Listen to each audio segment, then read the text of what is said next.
266 etine be money braids na ane be money braids by Tilly GH me da omo ase na account for ma say eye bofata nti kobobi no wanim na ho koye say African queen no ai before ma de braids na ye no forehead gang for no so de oboni say ya since na mama na ba no wanim da ho na ye fe nti ko Tilly GH Jolu police station in Chenhua ananso say o de be Google mapum Tilly GH na wakoko ase me pese me bo be money braids enwa enono obebo ama opese osoponi pese ojai gu ho e wanso fe kama we Kelly na chese ona onemo no friend 0244 808730 0244 808730 mida womo ase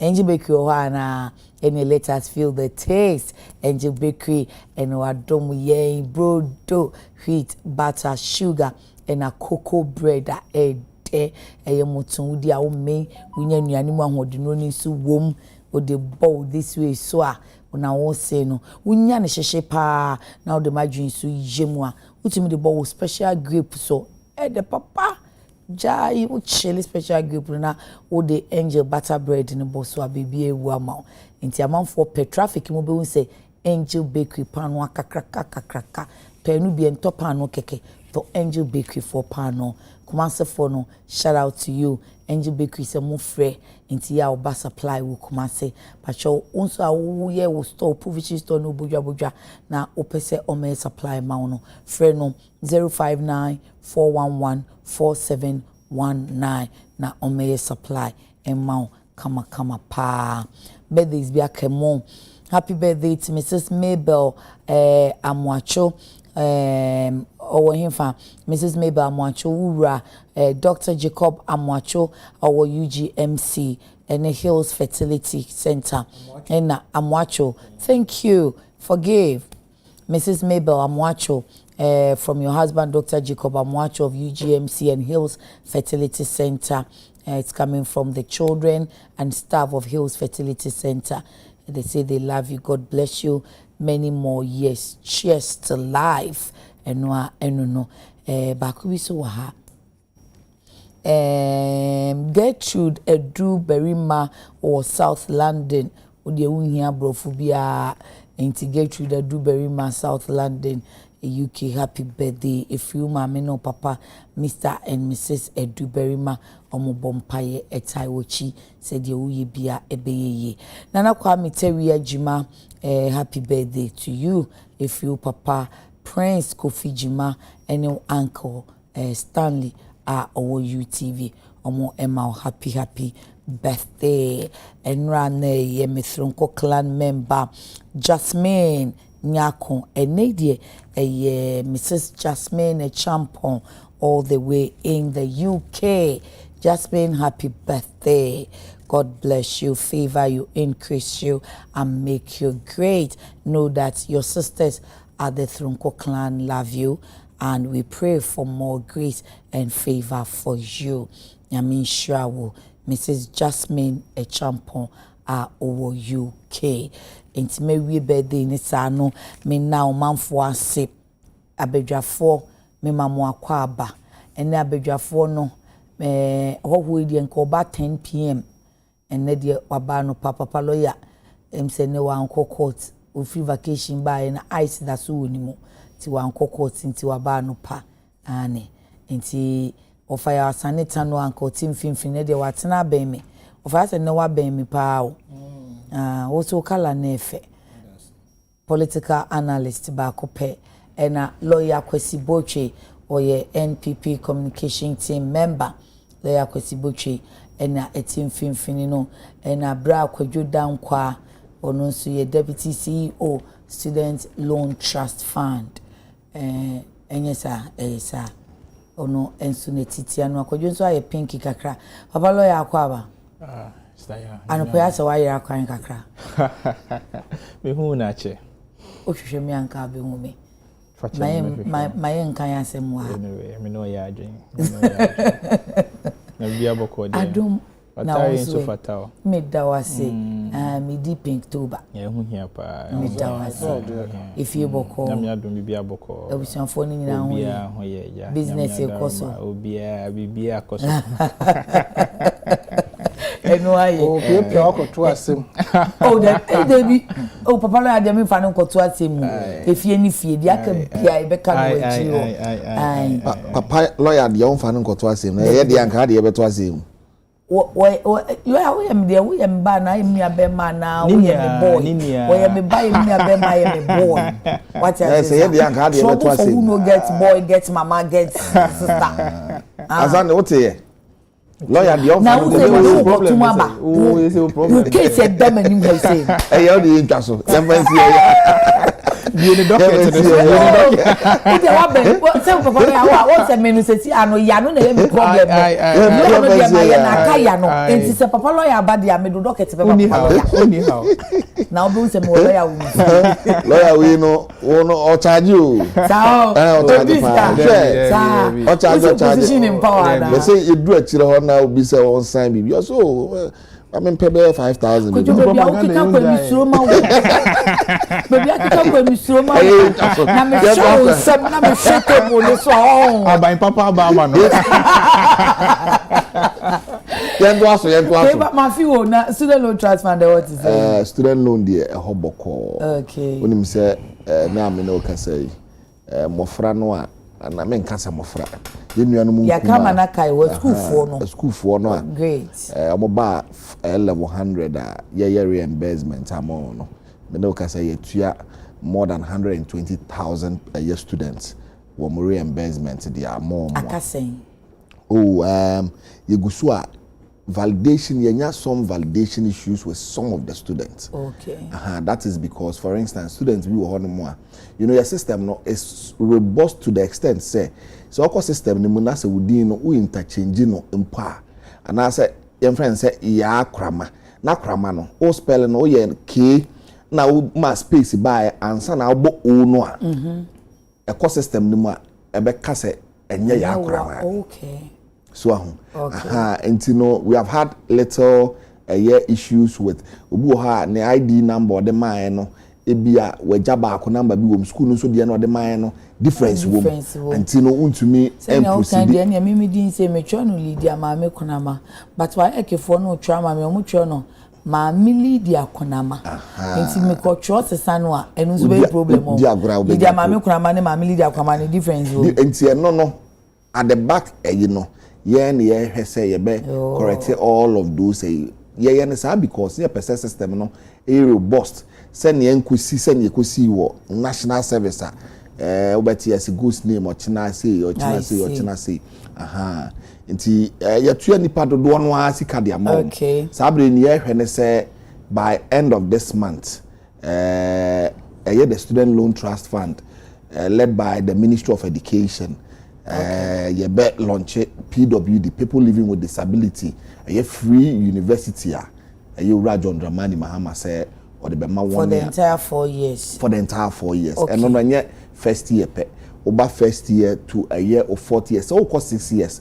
Say be our year medicine is 6 years. 6 years in na Ora John Dramani Mahama says half in na sika mudi beko school ni na school fees ni na obefani na.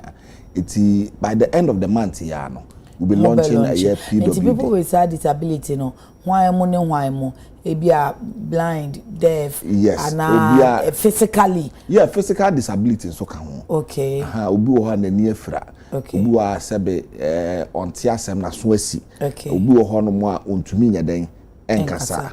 Obi wo ho no mo te wheelchair mu. Okay. Obi wo ha bi okura eye crutches out mu say we dey or you disabled. So for no na John Dramani Mahama say yenhwe na won so you know most of the time we hu say na safo no bebre no mo traffic mu bebre no ano ye den esresra de enti se nipa no etime yire ne ho no say me de meko school na watumi akwa akodu eye university a ehu behia say ewo se yenya obi a obeso safo no asen se ne ombetumi akosuku no no mo etumi awie enti no enche ye be launch na yahwe na wone a wobenya ho mfaso no so no ya mo na enya ho mfaso nti ya Ubisamia, the Student Loan Trust Fund.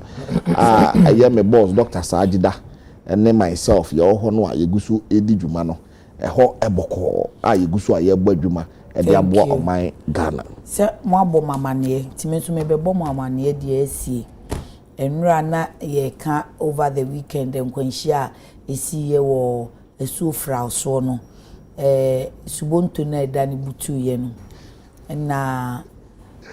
Emma nipa be edu no hwe wo monkwano abedwafo mo baaye no enura kwadwo baby a wuti na ye unua abusuapani Felix Munko eneti ho okay lawyer botwe baby a wuti na ye Richard Jenfi eneti ho aha no obi ante ha aha na na yawo aha na yawo saponeti ya na yawo so te ha ai na yawo sika no kura ni eda su di machi o ma cash fiscal cash enini 1000 eno mo ano me no mo se bi o ana nkrofo no omo twenso na omo ni life jackets eno so ka ho though we've come to realize other factors enso buy into play no enti na de beten so say life jacket dia enti ya mo wo mo ene o fa platform asu yin gibi ma wo mo me ye se mante no wo masen aka na me se ne mo nhya ase ampa Felix ema 2000 400 and 2,900 koso kaso beto 4 echi onya good news into your 6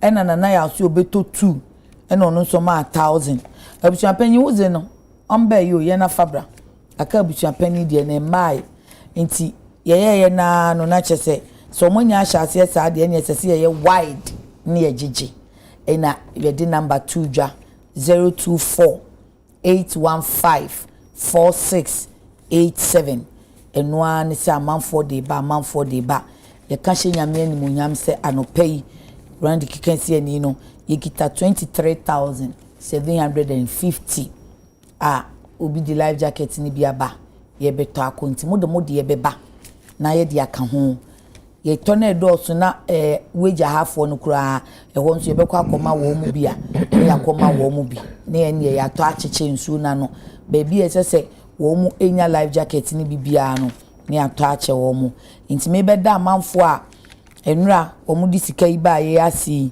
fi enura bebre ka mu pacho momo aboa mo ho me dru mo so a ansa na beka first topic na wa kan sta ya ene emi so me ma sei na hwefo ate Felix sika ya family so enura ko wura hope na do ye bre 2000 oto boja nkosi bre ye 5000 nti monzo maba monfa mo de emra enti mpacha no aye sorry ye ne bisa ba chiri dey nana beri matwumbre ye 8 cedis Mustafa Bampo 30 cedis Samuel Komla Enyewu 100 cedis Emmanuel Badankwa 50 Linda Azigi 20 Sofia Otubia Sari 100 Cindy Adontin Geizi 20 Samuel Ajiman 20 Echo Chemanu Eshen 20 Ebenezer Usu Akwa 100 Sikira Nuhu 10 Kwame BC 50 Echo Aggregazi 20 Ramatu Haruna 10 Alex Wilberforce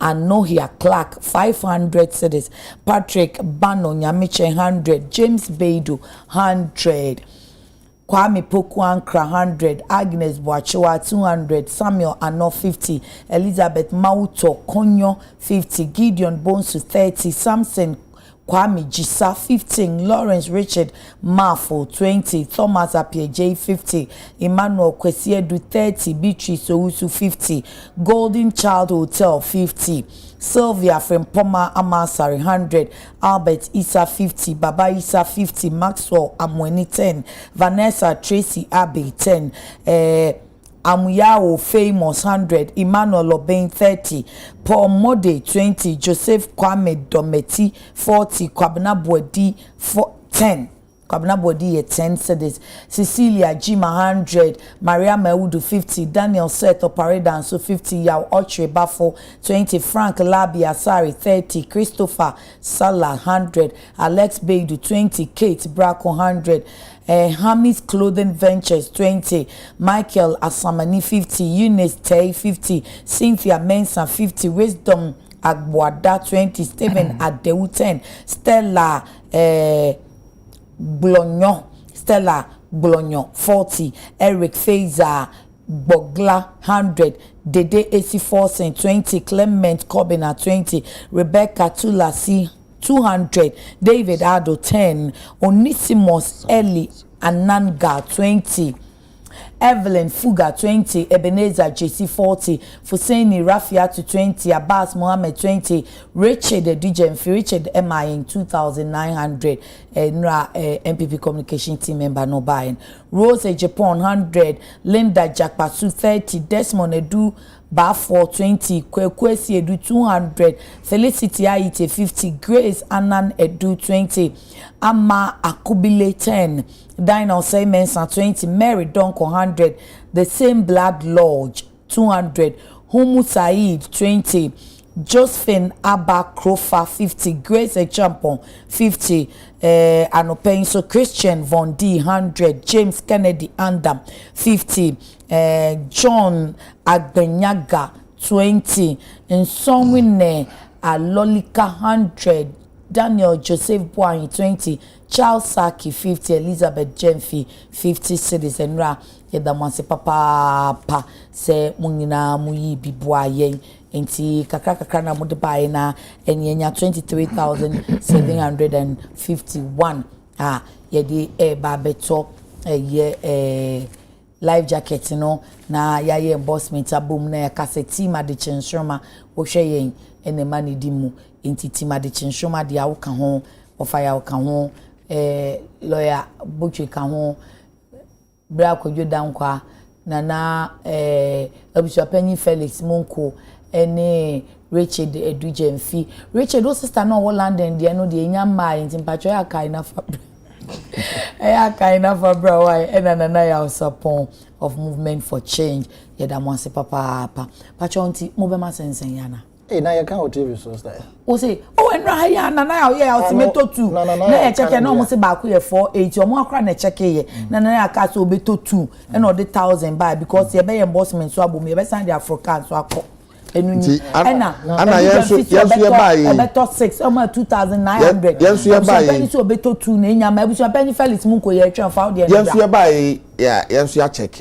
ye hu price and gusu media no me fa bibia nti ahwefo obi aba enra obi di bi boss and friend or Daniel or send a message so beton ne die bia ma Daniel Adabla and also the bema yen 250 penny for the no or the kwala de no so bema yen 190 however nen so sister bi aba omo de obi aba production team de obi aba ono send ne de 300 me say bema ne 250 yenya dodo a yebetumi edia also waje atum se sister no so ebema yen 250 anti ebetobi ono ne atobi odane Adabla ho na efe nkwala de no so Daniel wo de no beti nkwala de ni so sister ne de no nkwala ne de ne 150 ti wo de no 190 na bi wom ti Daniel ti wo de ni so ehun sa nti ewia wo ti fi a check abe hu pepepe na fe yakoye label ne so yebekọ me nkrofo yi ewo clothing for no cry from say omo wo North Kandeshi he ya omo pam caftans fine pa me refi David di no man nyunu ade na to mu fine UTV Adekye Nsroma enti nsho nti kodwo so betwa san nya ntwe nso penkunta ya woni me nya nkunta no kra me de nkunta no hia me ba mo good news the man okay o ka say ya unse me wura mu na as a sense of like me ho tu hwama nkasa very good smell salty baby me to me spray efre rosary scent okay ono ma me spray spray papa ultim se me de gumi ho a me duru house me ho ayihwam ono mo de ma o se ye ka say no bi won nchen a auto spray okay na spray na auto no or the move 50% nipa ne de na auto no 50% e de ba be support dwumadi aye di so say o ma 500 Ghana cedi rosary scent out on sprays and papa also best send the aba na 024-815-4687 rosary mfan kosi obi so fabra 024-815-4687 ya ni okay die edini elidia ma me kuna ma wa na okay die ya trust issues abemo rosary me no send me message number one enye 024 is no mo de buy. Adey. Yeah. Mama fan so. You say 11 ni ho. Who nim your prince come we chon ka be come one want to. Producer. Come on, you go na me kwa me dey few. What yankase frɛ. Yes send this kanu. Enti anopemu me monkomo. Yes, good news at last. Relief for nurses. Nurses midwives to receive 10 months salary arrest from next month, says Health Minister. Yomu nyina no anase still ebi akem. Afei Prince one year revision no is oral yielding results. If you say yenyanete nrani anope, the big story is that Kane National Service Authority and omutam na national service scheme wo openia no da no owura wo say SB and na Adekye che eraba gifty oware mensa yesi ya charge wo mo say 653 million Ghana cedis NSA ghost names and fraud scandal no omunim hobi nti ebi kra de omutimi kan say ya charge omo with stealing nti so mabo mine krono nti e de omo court afei $202 million SkyTrain trial. Miami professor, Prof. Konfiamio. Ntechima dear friend and Nana, if you saw ya hine mani nyina hine. Nana Christopher Konfiamio na me Konfi ena enra ona no ye chairman Emma Ghana Infrastructure Fund for no. Board chair omukọ ye say no omukọ court a lawyer say professor ne lawyer ama eche lawyer nso say o me papa no me nyina mu nka ma ne biem nti enu nso aba be de jani nyina eye oral sensem no nti ye ka bom say is oral yielding results then ye bisa say Ghana are ready for female president and Ghana to have female president soon. President prediction or the akoma wo Beijing no e wo China maimu no eno no musan line number of fire ne di ka won of fire yenko yenka health minister ene ensem odi atudwa ye hu nurses no sabre no omo picketi omo ye demonstration ene ade omo ni abre a fedie o mati asemode omo de na no no ana sa no mo maka ne nso Madase. Yes of fire Mama nchia na menchia o production team because me chia na kwadwo. Okay. Ahwefo ya chia munyina. Na many Kofi Annan our lecturer. ACC lecturer and other subjects. Kofi send me full name of your institution. Okay. I also say send 100 Ghana cedis. Kofi Annan. Kofi Annan. Bra Kofi Annan number ni 0248154687. Lydia mame kuna mane beba. Pacho Papa so direct why yentumi nkoda nka wo baby a. Kofi nyame sha do ase. Nyame sha. Yeah, that's it. And a friend is saying, Nana. Okay. Menana. Wo nana. Menana kasiye power yo hene wo. Wo man hene. Okay. Ewo insuatre. Insuatre. Sunyani insuatre. Okay. Nana obrimpon aje koran kusi. Okay. O kan obrimpon dia wadaro mamani nsan yemfa nana ne ma. Ne title no na yo obrimpon. Obrimpon aje koran kusi the third. Insuatre man hene. Wadi na fashe aye kwafia fashe. That was 3rd October. Wadi ewie na still no on the 4th anniversary. Okay. Wadi nhihye bebre gu ho obi no education fund. Okay. Nti nana wonkwaso. Me hu se nana record bibi menim ade a obeka de. Nana so de ne de beba kakra. Nana wonkwaso. Nana so de ne de beba. So ma ya chia mo nyina emisa nana mfie nan enso wo yere wo ho. Health systems are already go in place. Nana ya chia pa na ma chia squad no when agbasi segdefia na. Agbasi for you. Squad no. Agbasi Alonso. That's why omukanso mutua. Ombetua agbasi me can how agbasi also to life jacket back. O to bi akebe boane pa. Staya Thompson. O say obetua bi nti wi a afre Thompson. Alfred Thompson. Oh, Alfred Thompson. Alfred Thompson, MPP Alfred Thompson. Me headmistress Bano. And see, I know send a message. Okay. Bet me up pay 2,000 amount. No, we pay friend. We are sure. Oh, what then? Alfred. And Alfred Thompson. Alfred Thompson. Oh, me Jundi. Alfred Thompson. Alfred Thompson. And Alfred Thompson. Oh, Thompson. Alfred. I say Alfred Thompson. Na unini ni ana. Me headmistress ba no osi onimi na. Me kra me wan osi unini ni ana nti me say no na. Thompson wana ma me say no na ma osi. Ana nyo no ye Mrs. Nancy Thompson ba no. Alfred Thompson e be am say ono. I see. Mo me enko e why. Ye jiji suka no ne ye come choncho. Ti ebi ana ma akno le je. Na krompo say ono so tua bi. Utela no wa ma hwan ye fe ne pa utua bi anke be boy. Na usu me cha na ye fe ne say bro nyakoko ota test pa. Bro yakoko also with Alfred Thompson has sent me a message. He says you can't throw. Message no. That's when Alfred Thompson. What was the number? This Alfred Thompson number. What was the number? This Alfred Thompson. Let's go you. No offer and so here offer him. Okay. Offer him I say yapon obepe bibi kakra. Se see I wo she bo and here serious say. Cuz e na last day o. Offer him oh ozi an test me. Also help and no. Obepe bibi kakra dey aba. And here who say kwadwo unim no. O twa man krofo no be wi ase no obeka say so obi amfa ma meji wonu a kwadwo ni wo. Na o message voice and the metie na ma the woman no. Yes of fire. Yeah, near the can. Nurse for the ana mu wo mu dia mpese mu di kan. Yeah, be call chronological okay, nurse for the no first ni aba ora na yebusa kosa say yielding results. E wo dia ye hu ti afi ye wi ana ya ba be kan president asemo dia tudwan.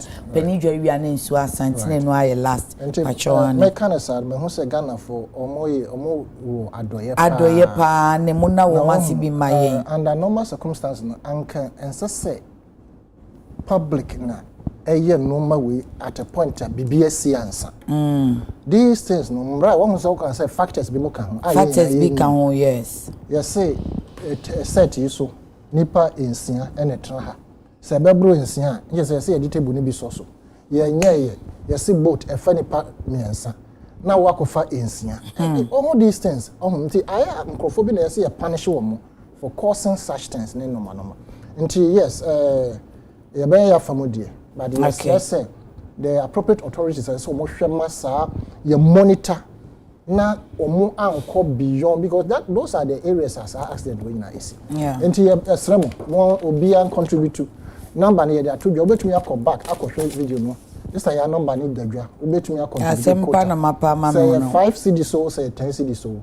Mresanti as the whole of the month na ye nyina betumi contribute. There be pacho ye wie na ye wie. Oh that be that. I was say by Friday ni ye dey. Ye nyane sase ye betumi de bi akoba bi fufuro. Ye bi be ko wager ha na say. Na parliament crop BBC ansa na mo contribute akoto. Ye nyina duka daya. Yes, you are chopping stray bullets kaka. On the substantive matter. Yes, over matter wa fidie so aka say owura Kwabrame inter account the health minister. And yes, ofimi makachinti. But emre bi beba. I say health ministers and I say all ministerial portfolios. Omon transfer afibo. Emre bi beba ebia na onye health minister bi. Probably ebia na ya shift na kwa Greek na the Greek aba health whichever will be the case. Okay. The health sector and the general public ye be fino. I be can say anka owura Kwabrame inter account do ewo wa ana se ono na wo ye health minister anka wadu hadadada anka waka we dadada anka waba hadadada. Yes, I'm not surprised, but I stand to be corrected. Please mo tie me here na mo fa nche me. The possibility say ebia NDC so the see o mo ye bi da no ebia eno so ewo ho the see wo he me ka ba all right say aban ebe free aban mu a no more pianco bebree akɔ various sectors to bloat the your friend is saying the public purse. Said the buyer buying from no bebano will have difficulties in finding the money to pay some microphone. I'm say politician and I say parties no sa so buy no yenjai because osha omusheda and I say bia omo sumo mighty obeti so say ka a day cause Mati argument so 2008 and 2009 President Kufuor Befia Konwa so no ade be chairman no sign a single spine no Emma Ebaye na sabre necessary Professor Mills Koshushe sika debate ya mo because aban ye de aban ye nto aso nti enam bisa so ohwa omo sheda na omo nim so aban ye nto aso yakwa agreement ye gun kasesi esu a na abe pem sabre na ono nipa no sign be kase just unfortunate say me bra so ameko na wo ba nti I can't just leave it like that. Professor Abuapayo. Okay. Anti-modern womb. Okay. Verbally, what can say we want to make a particular government ungovernable. Oh, really? Right? Now, some fans say NDC na wa bem, and MPP na wa bem. Now what tran in film watch. Now, be call last minute. Now what swan crofobia not just the health sector but various sectors. What swa omogum. And fear something na what tran hono. A DM partner na wo yentia. At least want to me and distribute because nurses for ne nkofo omo ewo ho ayem post omo no egu ho da ansa na ye bekwa ye san so asam for with the intention say e bia omenya vote free nti wo be say close to the end of the latter part of campaign na ya recruiting nkofo either so through protocols or whatever it is near so mo go various sector security one any nursing. No more the campaign. Now, how do you put the names of about 13,000 health sector workers? Now, to me, Emma clearance is a cow. I beckon as soon as similar to the single spine issue. How can I? Single spine, the acquire, the next government had no other option because the moment I beckon say you will not go by the agreement in our previous administration. You will be seen as obia obae na abana atwam kona ya de papa na wo ba be sen no. Okay. Enti Owura Kando has explained to Nkrofo no reasons nti ama we nyina ache. Entama preambles ayede ba na ubisa kojo about a student's loan. We use word validation. So say ehun hia papa because ghost names na adults. The possibility say aban be free aban sector B ebi ana president the court is wonim ho hwe but sector B heads ebetumi akomutra bom mo na omo krofo akonavo na omo di din bi ahoro ahyehyehye various sectors nti wako opposition court tifie no yetua ka ekɔ ne ho. This is the mentality of certain group of people are technocrat no mu bia omo hyehyɛ certain sensitive areas nti na yanya ghost names ahoro. Ghost names are handy and to the point say we thought say Ghana card was going to be the game changer. Ghana card buy no afi kropo de adutwam. Enye early days yete ma Ghana card say ebi as a proper synchronization koswa ampa what we thought or what we think and bit me aye. How many years do we want to wait for the synchronization? It can ujidi says on mind be so and can Ghana card ni yendum pempen so nobody can just go around it and do whatever they want. Ghana card buy Memphis say begia to say pay mo ye started say printed banks say they were not accepting it from the beginning because the synchronization had not happened the way omo pen. But say into what synchronization again are we looking at? Into anka government institutions no kropo na anka synchronization and say valid and strong robust.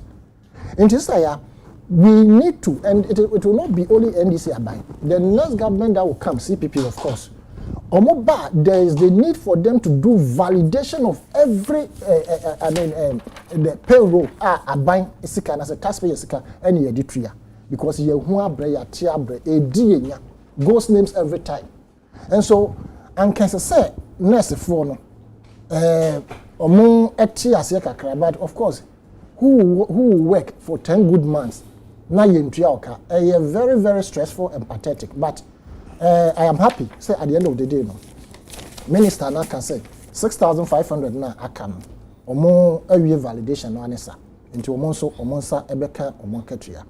It is my advice to the current administration say in the near future about the next 50 something years omo be fi abemo no omo kwa omo make sure say baby and the taxpayers sika betua ama obi no enya krogen engina brane a obia entumi embu ho ye first care we kan sentrim ontumi mfa ho ako ho enwe crackers ye suban ne kro no a ye de bo aiding and abetting a ye hu bi ewo local governance committee ya omoati omototo nkrofo ani me hwe sada mete ho na mbisam say so what kind of people are we say wo wote ho ya appoint obi nipa no beto you feel say nipa no nim system no say de mo matra ho acha mo nim nti na mo naivo na mo fans kwa bi so I spend this cancer say mo spend and I say mo me supply cancer say mo me supply na at the end of the day no new appointee bi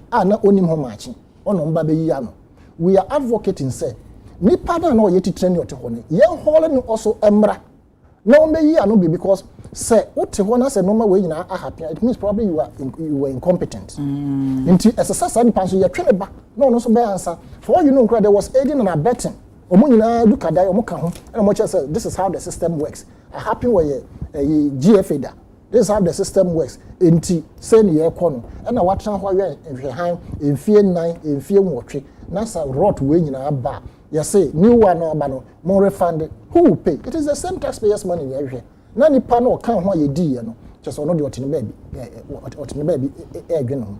I can assure you say as we speak there are many people who are at home and receiving salaries omunye adwuma omu sa adwuma no crop omu receive salary from no enye ade omu nim adwuma no crop ho mache obi nso din ye de je ono so te baby onim say ne din crop ye de je nkrofo omu awu ye de omu din ahyehye ane ye di ho sika ade a yesu ba born nti sa nkrofo no ye che omu a I pray say the punishment will be so hard such that it be a best ever as deterrent to nkrofo mo so ba take it a fairness mantle nti honorable minister ye bo abaso but we pray and hope say your collaboration with the Ministry of Finance no e be wie peyona nkodu say mre ne beso na bo na wa hye nurses for nurse akwati aso all right la abotwemi ntie wo sa nurses mu kra na omo de so bo ne bo mo kete say time am recruit omo ne ade no amwa papa would you say aban na ya de say what waso tia me da se anopedia ma me fa kwenyesu na me chia ne onuan ma ne omo ye adwuma na me chia menua ya ne CEO em say seminar course no justification bi ani ho a ye de mana ebeyi because ya sefem ya reho ya homete say nurse for be sorry anopa obi wo hono moti o yarefa o ye adwuma wo kolebu month bia oboka transportation about 800 cedis na bosome beso no onya ketua we nya bosome baako 10 I think say idea ya sefem maybe ni one more families or more mba omo kununim omo wo parent omo nso no depend omo ewo omo so and I think say the dikan we say ye dey a chelpa Emma nurses and midwives are about 13,500 of them are on my course at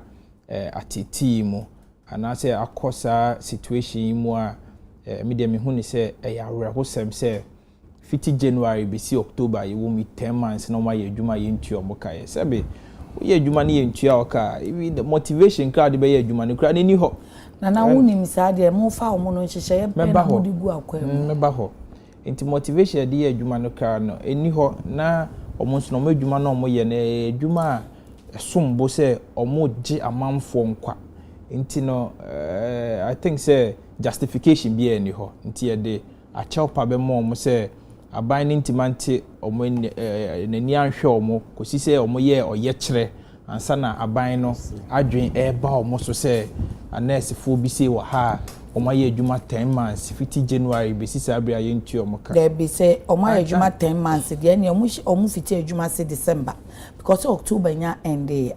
Oh, but say we are still in the month of October. So January to September is 9 months. Nti ene oma ye adwuma 9 months. It's fine. Almost started December krana. From December, January, February, March, besi October, and I say September. And still na ya asefem. Nti na ya dey hard drain. Nti na we say aban need to take responsibility. Now aban and na me expect say minister no dey a child park ese be mo say it's unfortunate say we see, but it's better late than never, like they say. Nti no yeah dey a child park be mo, but I'm hoping say minister no boshe na wa she no be this. So now you see the misconception say MPP are buying pia and nurse for gumu and I say every amanfo a young make financial provisions for them and also salary provisions for them na yes and near pesi ema o man ye ungovernable ema NDC for and I think say a misconception any basis be what you make us and say okay a nurse for a form adwuma nurse for nti say be marketers and I say ye recruit ewo sebi UTV ha na say ye recruit or any other public agency, nurses, doctors, midwives, teachers. Omo recruitment no enye regular recruitment and I say enye normal process recruitment. Uko school we are na o doctors ni say o ye housemanship we are e was say aban no etimi postil. Na say na aban ni be postil no ye free be financial clearance e was say Ministry of Finance for no edeba.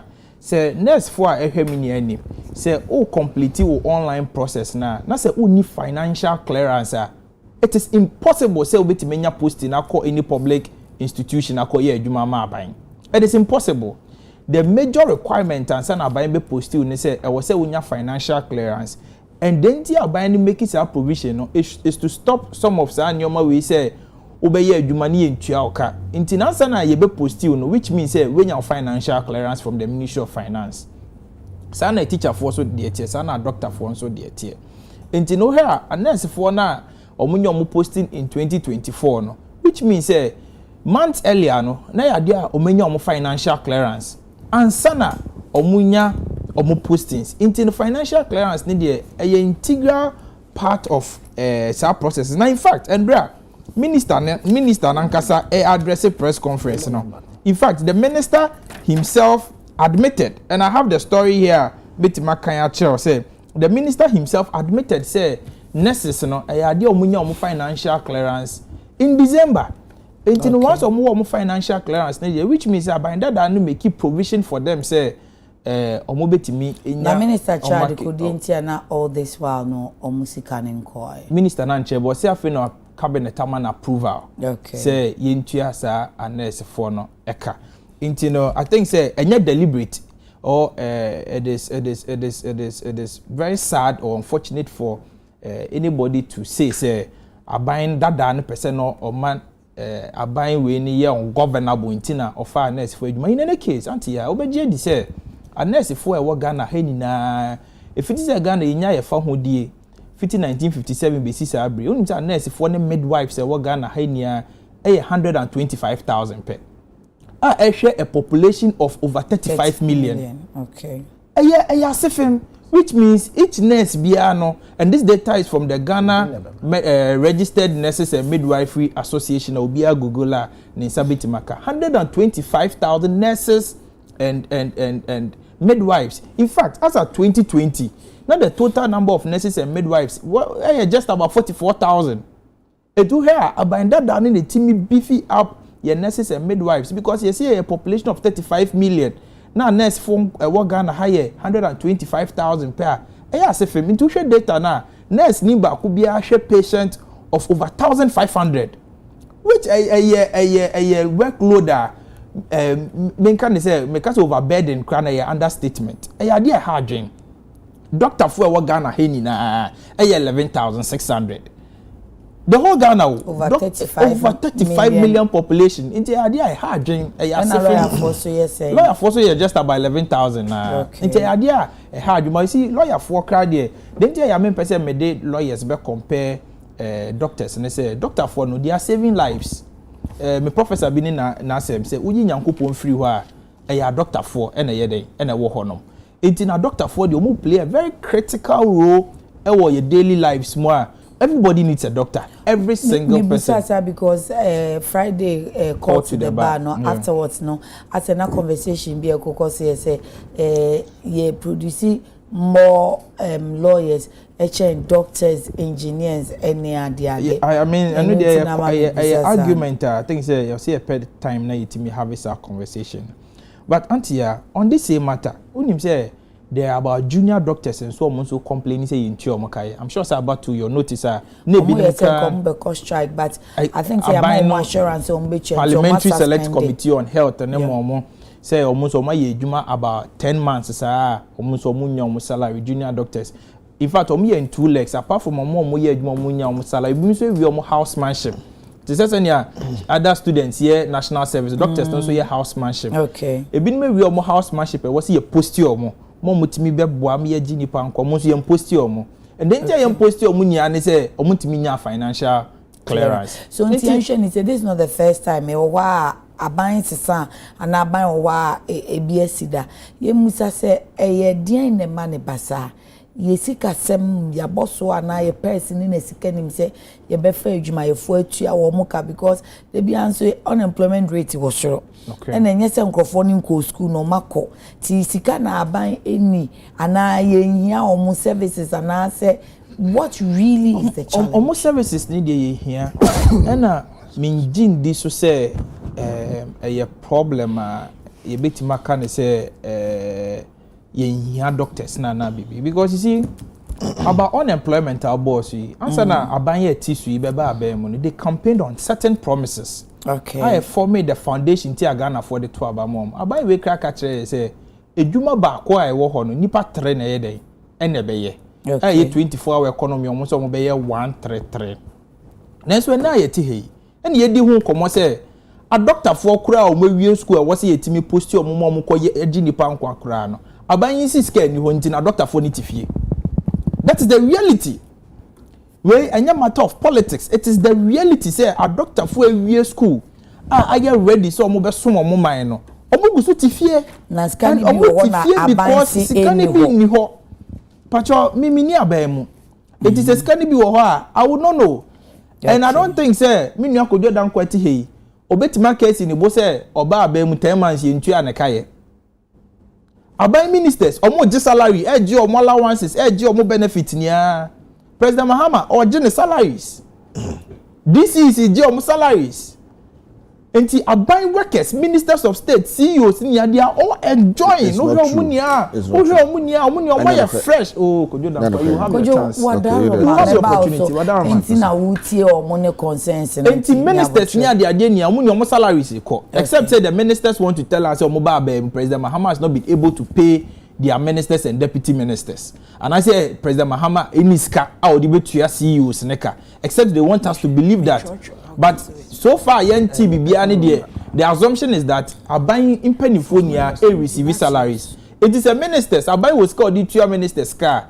I didn't know to mean to an S4 okay. I didn't know to mean for a doctor for ejuma. I think say sometimes let's put the politics aside. And let's face the reality. Say this is the situation on the ground, and it is not my duty to fix it. It is not yakuna ma wo adwuma say obefa a doctor for adwuma.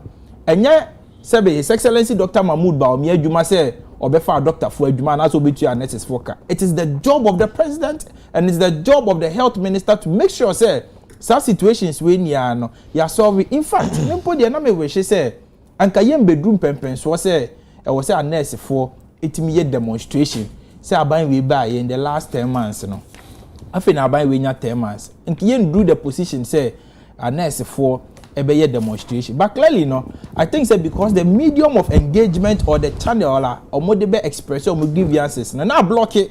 And so they didn't have any other option. That is my assumption. That is my assumption. So over the weeks or months, you Minister Bishop. In fact, the recent one was just 2 weeks ago or something. Minister Bishop, to the extent that even ebimo and kasa minister ni hu ye ema omo adwuma mu professional body ni ye say obetwe omo so ama even minister no pache omo so den na avenues so grievances if anka avenues a wabubo swini an nka ye o dey resort a nka omo ba street ni so So I am blocked and so they had the access, just that on my okay, what I'm saying is that there was no proper engagement. There was no proper engagement, because if there was any proper engagement, and I would have prevented them from coming to the street. There are instances Edumeko baby I imagine some beko strike. In fact, even recently transport unions near the idea Edumeko pi imagine some beko strike. Engagement timi koso. Ema yetimi ba negotiation table. Ema obi atimi nya entiasie say me enko strike no. Na entiasie aye adwuma, but clearly no negotiations na I break it down. In fact, media ubisa my honest opinion na. It seems to me, say, and Orameta Kando, or one of the people, I like their personalities, but it seems to me, say, in all humility, as a health minister, you must also. If you ask me, I say that I say, me the me ye be kind of in Yamibia, all ye home. Okay. And I said, American, and yes, be a metino. But clearly, no here, send obedi health minister, they be a Ministry of Health, Beba News, Nimubia, and it is for obvious reasons. Say we are and only doctor for being in your confrontation a nurse for being a strike. In fact, yeah, only doctor for being in your confrontation. Oh, your court tamale teaching hospital confrontation by and also by matter. In fact, it be sense you Kolebu or so. And here social media, maybe you'll be a here social media pa. Okay. In fact, there was even a video tama nurse for any drew Ministry of Health for no person who present or petition. They be say almost minister no mannerism ni demeanor. Na ense minister or sympathizing with the people. Almost say na minister na conducting minister ya obeshia almost say me so my students that metimase nti choboy any omono. And a man for say or here these are people they are suffering. Was he not identifying with them that? No, I don't think so. I have been a student before. I know how it feels like. You see, when a borders on, I took interest in say demonstration on me because it borders on their rights. Okay. They have a right here. If they work, they have to be compensated for the work they do. Okay. It's their fundamental human right. Okay. And once they are not being compensated and now they are not being paid, it's a breach of their human rights. Until I took interest in the matter. If you are only the answer more yeah, with your permission, I'll read briefly. Or can say me say President Mahama echo UN or repeat or my speech be on a same. Now some more kind say President Mahama say. The slave trade, slave trade is the biggest crime against humanity. This is the words of President Mahama. Oka say slave trade is the biggest crime against humanity. And leader of Omo demonstration, they say, ene position Omo change and change slave trade now President Mahama koka UN. Because the whole year Juma now binding to me to oka 10 months abinding in any amount, abinding farm one. Clearly no. Slave trade, they be no.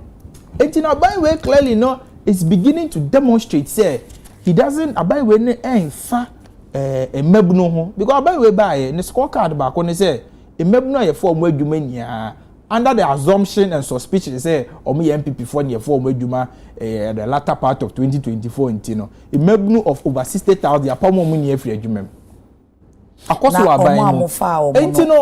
due process because I remember last time Honorable Felix Bahana students be no national service at the Nediaba and yes be nipa no bisa say let her no modify no on family so that or the beko so be when you obey famwa nipa no say ya money letter into 10 years no see ya. So you see this is what we are talking about. So the person was not properly recruited. I know I age man over 3 months so you say your family where's your appointment letter? There is no appointment letter. Granted without admitting says I see this may be isolated instances. They may be isolated. It is not possible say the persisted thousand. That is why when we are done, I'll give. Okay, so you are saying that even if it happened, that is why incident in this year. No, I was of the opinion. Say I was saying by setting up a committee, issue-based, fact-based committee. Say agency by agency. Yen interrogate kwanya ye fa so appoint you omo terms of appointment. Say mfa kwan papa so a ye be hu kwan de omo be fa so. Ebi nim so wo hono because I also know people are legitimately GRA for adwuma ye yi omo afiri adwuma. Legitimately. Okay. SNET any other agencies for omo adwuma ye yi omo afiri adwuma. So there may be instances ebi nim wo hono ma amfa kwan papa so. But they are also it is also possible and in fact it is the reality that majority of them so efa kwan papa so. But all what I'm saying is say in fact Ghana Somebody just sent this. My sister, bring your details much more. Make sure if you WhatsApp no Dino. Agnes Ajo, say hi, good morning, please, mommy. PBC has not. That means PBC workers have not been paid their salaries for 3 years. What would you say to that? In fact, the PBC challenge, the PBC challenge is also a challenger. Mete ho asem ebra ye wa ba. Mo say PBC na in fact omoka kankwana na agency no airbo. So I'm aware said there were challenges, but you see, I am not here to equate about dada and say. The point I'm making is that nurses and doctors are integral members of our society. And so if they have challenges, you bet me abwa aso ano. Equalization say BC under MPP pens winti ABC say yeman enkono. I think say why the concentration on nurses and midwives say ejuma ye ni bia ye ejuma ojuma ye ni bia ketua fatano so say BBC meaning so then the consensus. But the point I'm making, why not saying that ejuma ye fo nyina abandi omo. I initially made the point say makasa that say you be right say oh yeah ejuma you have to be compensated. Okay. But the point I'm making is that these are essential workers. Nurses and doctors are essential workers. It is essential workers. See, you can say the scale of priority. Obi here, but the nurses and doctors. Nipa na or send a message no more PBC. Nipa na ka admit say nurses and doctors and go for here for society. Day in and day out, amount for deliver babies, pregnant mothers deliver babies. Then as if him say yenya bema wa ha. Ebia kodo dan kwa girlfriend. And then the side chick be because of kwako wo be ko na midwife ni ho say me ni bi nti ko go down kwa wo bi nti e bia okwo hospital say okwako wo na offer your wife na onu nso ne girlfriend because of kwako wo a o be offer problem offer ya okay wife waware na say okwako wo a obeko hospital na midwife there ni. So when you say mischievous person. They be any mischieful. The reality. Abo amane. The reality. Yeah, fire. Say minimum here. Of fire issue display was on worry. Minimum here on fire. Wait. I look at fire as a mama no. Now fire as a side. Oh fire mu fire. That already your friend say Why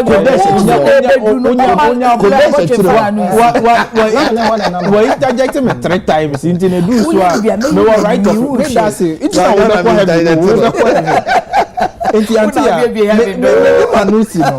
what make any say aban we share bo so oba be ye 133 okay nti adwuma nurse ni ba ko be ye no the thinking was that nurse for me and sign a day and I'm just giving you the data say a nurse for what Ghana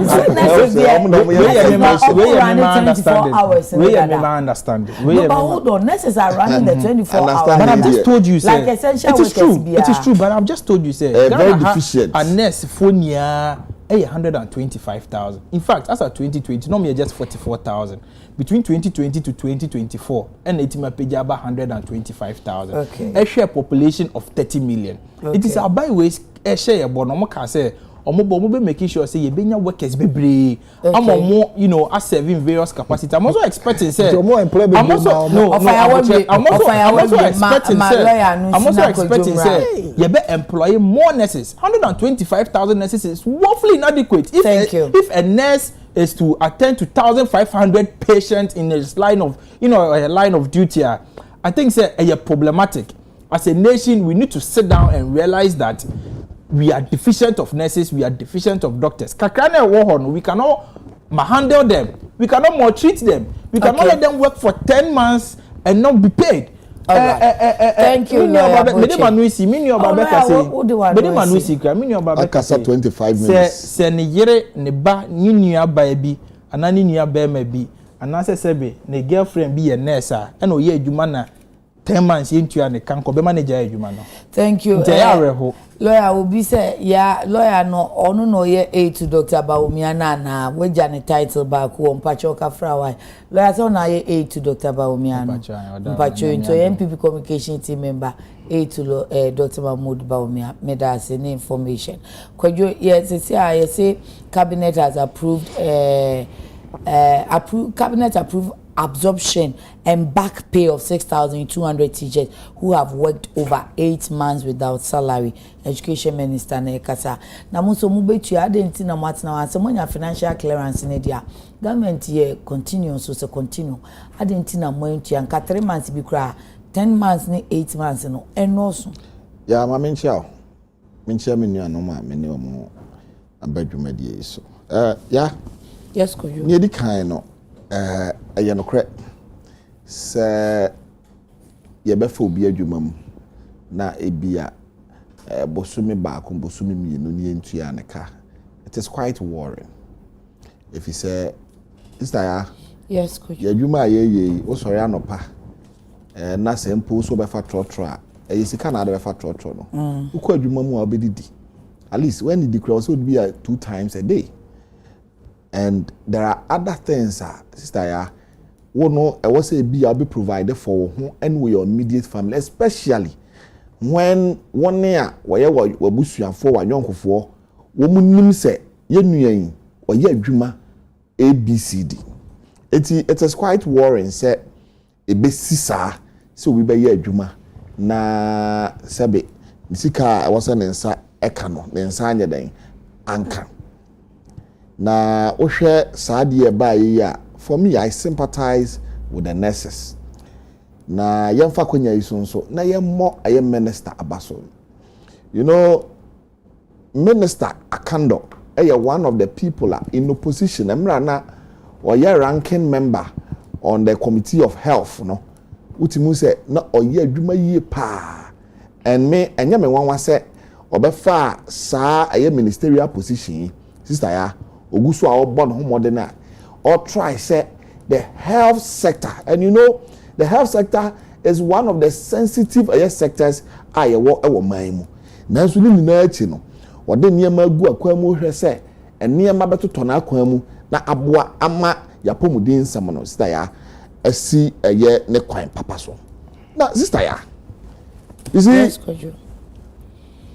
me wanwa papa se enne yenya MPP ni abetena ha na anka wo se ode chawpa ade magana fo me ye MPP ni na me ba o studio ha sa ya ka me de enkutodwe ebegu fam me de nsa yam sa waye den apa Ghana fo chaw ni titiru anase fo yi mapa won chaw enso kwasi botwe obetena ha yi sabe ayampia nko ana oto o onya nuhu bia enuhu a wankasa o flag bearer Dr. Mahmoud Baum yanya ya wo pachawa ebi mu se mo on pachawa ma ne ho mo pachawa mo mu na because omo de omo nya boni bi ono na aye boni no sa nuhu no na wo senka wunya na wo so de chawpa e de magana fo hwe sister ya yes, coach. ya ka anese fo ensemi sister ya yi pacho tie die pa oyin ni me tie you see ayasa na amawe ho bia be hye me kra mu mase enuanom mo di boni sei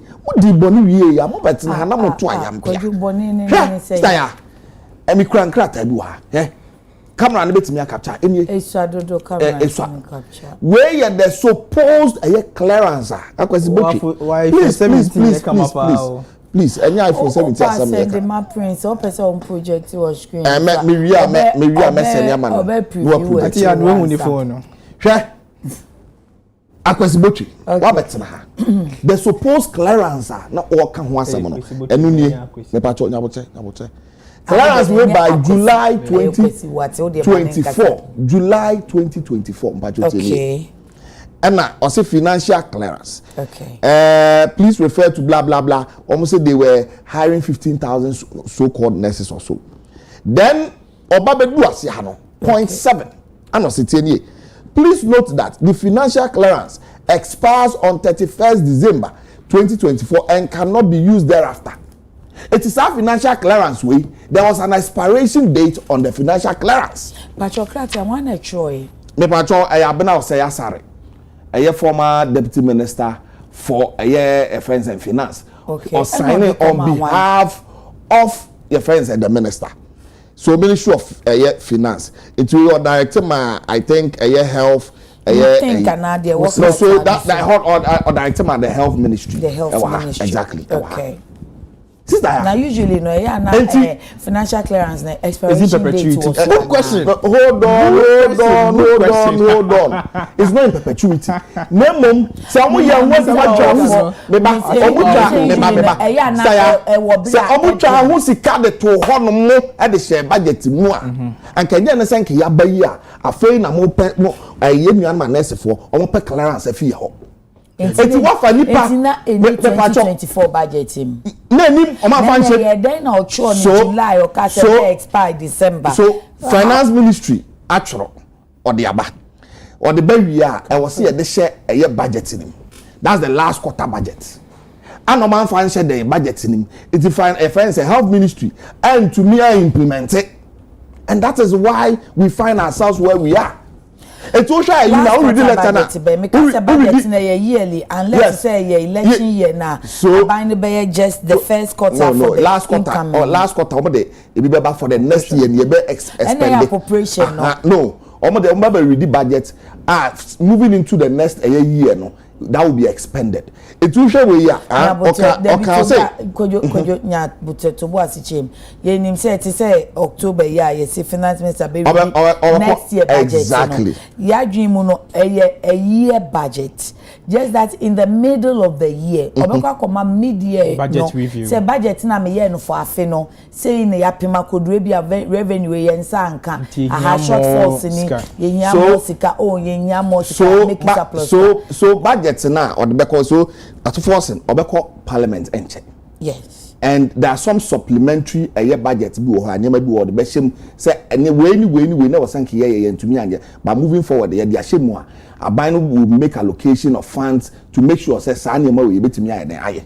It is our financial clearance here by you. Of we no. Na any 2024 budget. Oman capture. However, mama clearance supplementary budget omo ka so mo de behim. Omo ka so mo de behim and omo ho clearance. But mo buy so enimu. Bibia say enim. And omo say clearance na expire on the 31st.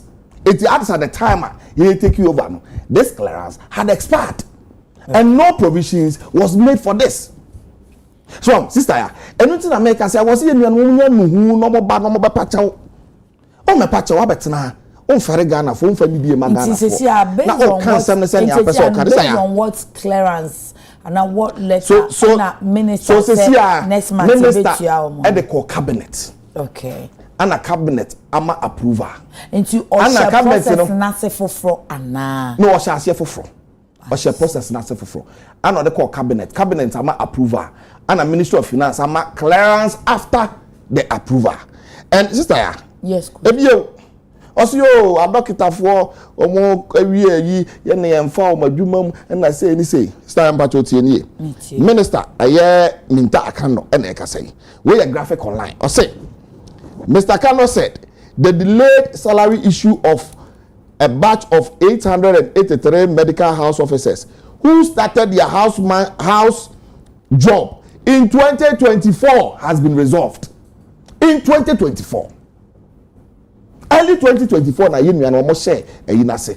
When to me to you ka yes. Me na oka wan say mo ano. Me na oka wan say mo ano. 2024. It was in July 2024. O man to me to you ka e be sin say ya bayi ana sa issue no and also kwabena minta kando. Minister or say it has been what? It has been. So omo kra recruitment. It won I was saying ka ho ba hai. Wo da kwabena minta akando ni NDC joma amaban. Wo da ya say say yatimi ahwe ni resolve sa issue we say ya wo no so free wa or say about 800 medical doctors who had finished their housemanship were still at home without clearance. That time that was 2024 no mama sa for na clearance and so ye na ba yi approval la your friend say cabinet are approving this ya cabinet are approving sika for 17,000 health workers. It's a nuanom a omo health workers omo wie school ebi mu wie 2017 ebi mu wie 2018 19 e dey ba aban dada no a atwa mu ba ye no wo ma mo financial clearance am ya mfa won sister ya ene o mate den ne atadwe if you say aban ya ba John Mahama aban ama approve our cabinet clearance aba 17,000 health workers mini aba ye ba be fa sa for ni na adwuma and 17,000 no it includes a pharmacist, it includes a doctors, it includes a nurses, anyone here wo ye health adwuma e wo Ghana ha nyina no ye ba be form adwuma mu enu ti na make say anka ni papa mu aye nua no mo ba ha no e wo senka wo de na ase ma aye dwoma ama amamuo na mo pa Ghana for che wo say omudi o mabro saya minister ase foforo fortunately minister ba be February March o e dia na ama na chesa no na sika na eni ho anano oto ne bo ase ahwe nkrata mu sister ya you see what be fa amamuo foforo ye do akọ ministry. Look, I can tell you me baby am here as a deputy CEO, right? I cannot say for the past me fan say be 7 months matena ho as a deputy CEO no meaning bibia e wo eye your friends student loan ho. Okay, we are still learning and krata na doso you may have to take your time say you will make any decision and your mind no be ko eye baby a yi o mind free wa anya den enye if you say one hwe na ko take decision bi na say unim obi John Dramani Muhammad da o say wa be take decision a de o mind no ensa be ko hye bibia se a disika sem bi be fa ketase no wa hwe yo be ma Ghana mra ne wa de adi it minister na also taking the time o hwe no hwe nkrata mu no hunu say kwa we ne de fa so be de be yi no de ai de o de afa so enu nti ana it take some bit of a time because obi John Dramani Muhammad ye na anim say wono no so obai so bebie enwuma ma Ghana fo aye nya bia ye en enwuma no na no waka say 24 hour economy aye bai na omo nte hwe ko Ghana Port and Harbour ko na ko hwe en na me no ka say 24 hour economy is going on me no ka say ko DVL na nse ya nwan kasa mo sister aye station wo aye City FM Umaru Sanda what the aye video ni pictures beto ho a ko DVL I think a dental branch wo bomb abaso say 24 hour economy no a wo de aba no e beboa ama Ghana for say ye ho ahan aye nkoso line e wo aye DVL in the friends enjoying the daytime ko aye ba bia menu akwasi aye mensa wo Peter kwasi mensa aye shipyard ena me no kase ndo na adwuma me ne nenam na o de kire me say akwadwo wo mo ba ba ye aye ship mu adwuma anadwo ya ana o mu so wo mo ye adwuma.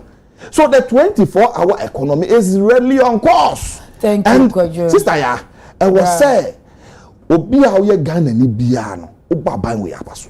If you say, oh, sister Ambacho, mami fancy, oye 24 minutes, mami fancy, me this. Oye 30 minutes. No, me ye 20 minutes. Nti my do 15 aka 5, mami. It is ya. Obi a oye Ghana ni bia no asebi o man no empuntuo ene ne niam oye na da wakoma so no. E was all the nase na bo ya ban a abai obo ya baso fi se aban ya hyeda se deliberately what the niam egu akwa mu abeboa ama man no afa ne ntoma pae den e de afira na mabunu bebre nu anya adwuma ya den aye enti na me no ka sei ukọ eye yenua erikagye e hono mu a mabunu a adwuma wura ya fa wo mo aye ma wo mo dwetire na mo de ahye o adwuma mu no enya de ketwa ukọ national apprenticeship program a mabunu a ya fa wo mo aye de o mo quantity mu ni aboa ni asset o mo up o mu wie ntete ye no a ya mo muzika de atoa o adwuma so ebie shops ama o mo no sister ya enya de ya ade ketwa yenum na ya den ekoso a hwese adwuma beba omamu na Ghana fo enya biaye na menu akwasi botwe wono so enya biaye na wo ma na busuafo ene won ya woka ho so enya biaye den aye na sister ya se ye nyina koso yie na eboa ama Ghana no ba biaye wono sebe yetimi efiri ba biaye wono ekompempen so aye na ehwe a ede eye anigye ede eye your friend say akomatoyem ene be yede ebeba amoyi na ho atoista ya Mamika Facebook comments kakropoku kwesi Prince Madam ya tell NSS that they should pay personal since May to September. I have not received my allowance. NSS or NSC National Service Authority, well now they are an authority, they are the ones you are referring to. Kwesi mention such people don't make kwesi chire o de why na one nya adwen na waka ho de na me read you de no amount. Bismarck Danso only said cancel, and didn't add anything. Emmanuel Saka 2028 election, the NDC has no message again. Eric Kebwache Obaya, did you know that, or do you know that research has shown that In the history of Ghana, NDC is the only political party that has consistently struggled to pay workers since independence, despite claiming to have received funds from the Gold Board exceeding the amount obtained from the IMF. So where is the money? In fact, they have never awarded any new project contracts. They are not paying workers. So where is the money? Budget for the presidency too is too much, which is unprecedented. Cost of living is too much. We can't pay our rent. Drivers have started increasing fares. Example is your hometown. You know my hometown already. Okay. Dreamfield drivers have increased their fares. You can call right now to find out. Obaya, I was there last week. Okay. Abdul, Debbie Abdul, Zakreditina Mutoni, Amunye free here. Ansemo. Steve Adams, yeah, the budget was read in November 2024, but no provision was made for this financial clearance. Note also that the November 2024 budget was never approved before the last parliament expired. Okay, Steve, and so dear, no. Asari Anthony, still, NPP doesn't have shame, but continue to lie. Benny West says, we the people are not so and so. We see, we hear, and we remember. We expect transparency, accountability, and actions that will benefit the nation. Let's work together for a better Ghana, where everyone has opportunity and prosperity. We demand good governance, not empty promises. The NDC guys should respect us. Okay. Komensa Pillar 2. Dr. Bomia is the best to lead NPP party. My fellow delegates, let's vote for him. And Emmanuel Sak again, please pay our nurses. You promised them, so fix it. Say, no one come on yedi ana. All right. Inti Modia Kakrana Modia Bay and Amasha Makin can be more no monswa or moton data. Meaning baby or munya sa data ni free. Inti Yebeko ye next one so. The next one no, is oral yielding results, is oral working. Oral or say SB gift your worry child 650 million Ghana cedis, ghost names and fraud scandal. Daily Guide, $2 million SkyTrain trial. Amir Confis Council withdraws from the case. No. As you see, at the mama meniate 11 crabble into no say 5 minutes. Lawyer Kwesi Boche is oral yielding results. Now must say oral no. Did the say, but here we are. And Oma charge former National Service Authority Executive Director and Deputy Bakwe. That's it, baby. Answer na member oral honest. Me for 1 minute in cleanse and be a. Since I'm sure time ni pa 11:1. Just 1 minute. Did kind.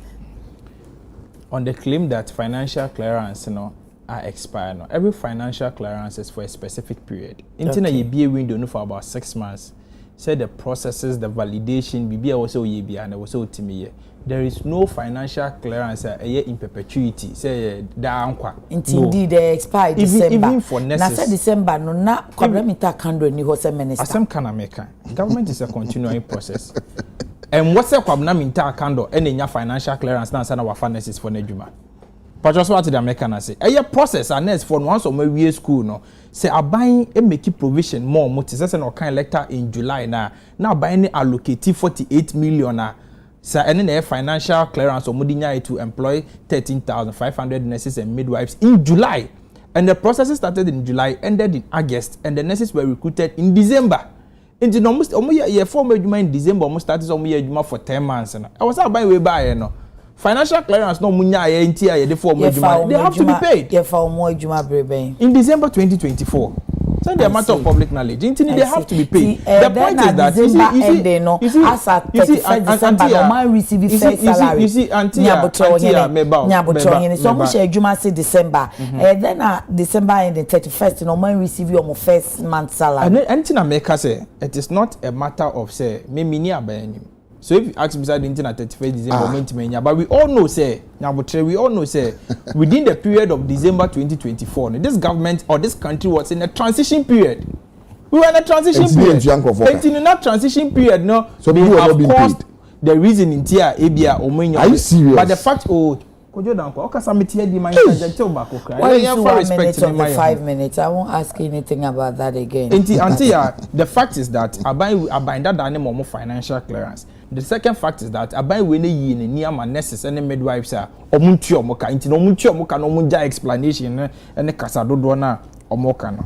Now on oral, I think say the entire oral no it's a schema NDC for no omo opposition no normal person omo use to the branded the previous or another appointees of President Akufo-Addo say omo ye akronfo oral no media so far from their mehu any nsem ni bi wo hono ma media kire no honorable say si be ni give to why issues ne ka de minkom but the work court that na me hu no me hu ni say oral no ya ye say hold on aden na enu momu afi ni a charge omo no wonko no self na ya charge omo that no ko fa contempt papa na ya wa there be me ko contempt say nyama me ko contempt ho but didn't am say me nkom ni say afi na age no I issue the charge sheet I be court agent for ni plea so me guilty and no munye guilty until say age ni be any disclosures or then a dance ne nsema o person ogina so de bo omukwa adu beba ni no we cannot say age no good case and I say only good case it the meti maka ho asem ne dia age na nkasa ye disclosures a dance ya ogina so a o de prosecutor omo no de aba bonten a age yi obe prosecutor obi a oba media mu be kan nsema wa kan ene ne de beto senie so aka ho asem enti na meka say dia afi a give to why mo de odi abe dia me nya hu age ni disclosures obeye enti na cannot say age no case and I say age ni any case okay but the court that or prosecuted to say okay only case quite say ye di assembly but the fact that ora nation say well like bibi eni but then no when ya bibi enya evidence or ka say me di way no evidence no but only evidence why would you go and embarrass that is why I am saying say that's what I'm saying say there are matters in court me di actually about oral from evidence now me hunu it will be very difficult for the AG to secure any prosecution enti na make say on NSSR the yenya secure conviction and not prosecution to secure conviction enti na make say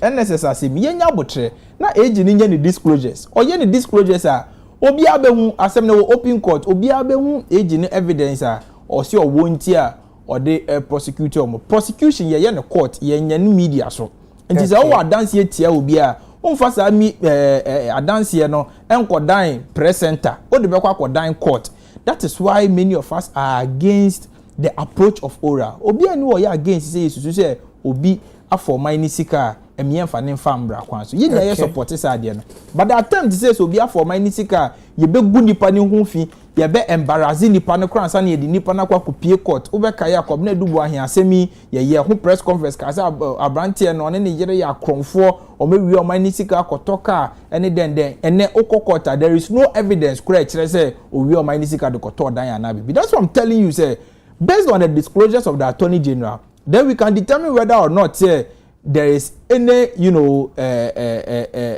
assembly or honoma ye betime gina so edi ageli sankofo na say ye betime gina so dia kase sankofo no o ma for ni sika no mo fa o ni sika but orally o mo ye ni operation recover all the loot to end up with operation recover nothing. I see. Because clearly no already aban we na aban we are more interested in using oral as a PR stunt say ye fan kan gu aban dada nkrofo no enimase omoko quarter to even class say so omo be prove your case na some no court intimi in details but to prove their case is becoming a challenge for them. That is why Dominica in the press conference that's why Dominica Debbie but once the court process and they say court process you cannot surprise anybody. Okay. There is a process that your friend disclosures. Okay. You do disclosures now. All prosecution or send a constitutional canon. I was say una umiti the constitutional threshold of proving the guilt of the accused person beyond every reasonable doubt. Say bonina nipa na ye bia na wo say utimi exhibit and also utimi prove say ampa nipa na di boni beyond any doubt bia but Attorney General we no clearly no and American from the ameme any nsema me di akire oral cases ni bia me di akire no it will be very difficult for the AG to meet that threshold but it is very easy for the AG to come into the media to make it look like say nipa no aye den we di boni number 2 Ora any the results ben na yield why you are prosecuting because of ora mpacho okay maybe ana nya away is not yielding let me say me bisa a question why na you are prosecuting no na we yan sa pepepe but ebia me no bia nyama ni bi wo no ma minim say ebia ora na yield the result say ya convict asometi ya no benti me nya but the American ni ane say ora na ban no e dey gu MPP4 e pe say dey gu MPP4 enimase e pe say dey create perception say amanfo awieska in abanda da no enti yemfa scheme membra ne yemfa scheme no but you see ya me dem no see no the American yan say so be awieska yemfa ne fambra kwan so nipa no want a right of presumption of innocence yes you say nipa no ne ho son until say court e be gia tum say wadi bone number 2 nipa no ewo the right say obi defend ne ho enti am I nya say because these persons are political persons and I say because oral is a political promise intino we convict the people in the media, we prosecute them in the media, convict them in the media before we take them to court. And then asema Attorney General they are in court after 10 months. You are press conference back 3 and after NSS assembly. Eduma ho nhihye yese. Eduma no nhihye yese. Enka Omagana for update emran. There is a clear distinction between say Omagana for update and they say convicting microphone with media name. In fact, in instances of Kwabena Dubois there no here press conference no. Attorney General ne can say o hesenya bonia abrante ne yiri ne dina se wamba for plea bargain here de no twins a wo mo beba no abo akokra into no de opeso ka chia abrante ne say ombra for plea bargain Attorney General your press conference ka san sem ni nia eti ni say o there be on call for plea bargain because o tusu say ondi boni bia eti say o ti baby na utie me de wadama me de manusi na utie me de manusi na utie Attorney General now hwe the posting of abai we ni emu nkrofo na agenda na clear say yema Ghana for ehu anase yema Ghana for enya perception say abanda da for no o ma wiska but that is not what it is. Kojo sentisa adentina mobeyesa politics that's it ya na edikan no obeka ya emra na ye opposition no na ye ba ye betena me no mienu ye di nkomoda. In fact there were a lot of issues ayetena ha eka ho asem say ye nuano mafa kwati kwan so sabe ebo Ghana kwan. And most of them, you can want some, make Kaiser a baby abasi a chum, who cried you bufuya, who said near Cosona, and hey, I now tell you, so a video to me post here. Video be. Never did no video be, those in your cost or memo, and your council, shower no, oh, but say your council, this is me high, Mashoke, patches or patches, I'm more Yanokrano, near what Yana say. Ye ka omon person mo ba me yaka na omaye omho se tintin ye call ma asem a na omo de ye se omo so bankrofo and UTV ya omo so bankrofo I don't remember that. No, you criticize them a lot of times.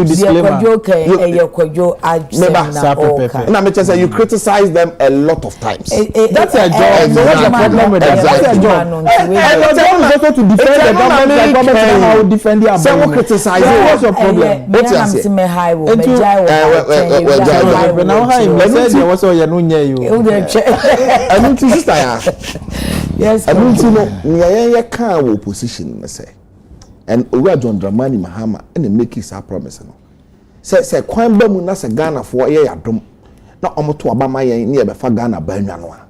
Ye de bibi e fe no operation recover all loot. Okay. And Ghana for do no ano agitu mu say operation recover all loot no ebeboa ama ban da da no won ya edi bone edi omonsa ebo aban epesimu eyi Ghana sika no emra ene omayeden ako ahye pepepe na isa ya ye wie eya abatuo yi a Owura John Dramani Mahama ansakura no a yesu ani no ana wofa enipa enum bia wo se won na won hwe eye operation cover all loot no won da no na won hwe na won je eye issues ni na famra ye fama Attorney General isa ya ye digi issues ni na no ye de ma Attorney General ba out abecheche issues ni amenne ne ya tene se okọ national service eye scheme a ne ye course wo ho no sister ya Attorney General ti media ko eye court a ya bo wo ko adu a wo mo ko akogina mranim na mra ne o makọ a sister ya empanyifo se adu amanfo so ane ya ka ya enu nti ye ka eye NSS nsemi obi ti fie obi say NSS nsem no kura no ene ne de sisters ya NSS nsem ni na ne say nsem no okoto obekaya mepacho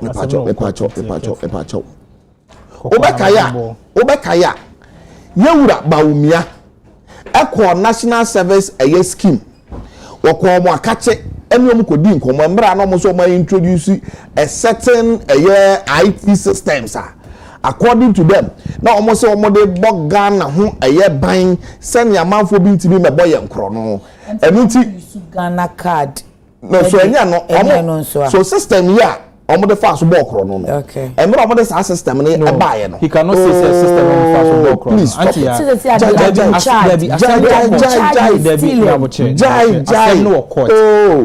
or system no masa so the ball na betre ni enko wa don say so bia ball enyo na betre ni enko wa don say so bia ball you are not to teach us what to say I don't want to say that be anti osan say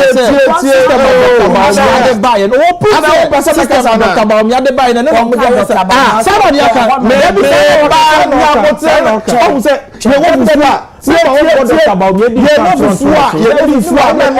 na me allow ya me dey prove say I sheet na Dr. Bawumia sheet na we court never dey Dr. Bawumia dey watch out prove to you I'll prove to you stay make control Dr. opposition onya mo de jai uchewa wa mama kwa boda kama jai